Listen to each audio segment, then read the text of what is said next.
আপনি লাখে 10,000 টাকা খাবেন, আবার 10 লাখ টাকার গরু দিয়ে কোরবানি দিবেন। আপনি টেবিলের তলে টাকা নিবেন, আবার 20 লাখ টাকা দিয়ে কোরবানি দিবেন। ভাইয়ের সম্পত্তি দখল করে বসে থাকবেন, আবার কোরবানি দিবেন। মানুষের গাছ থেকে ডাব আর আম চুরি করে খাবেন, আবার কোরবানি দিবেন।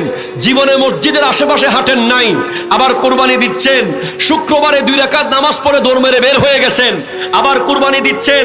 24 ঘন্টা মাদক নিয়ে বসে আছেন, অনলাইন গেম নিয়ে বসে আছেন, জুয়া নিয়ে বসে আছেন।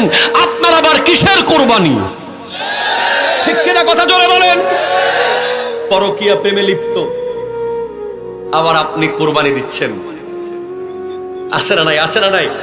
আপনি মা বাবাকে ভাত দেন না, আপনি আবার কোরবানি দেন।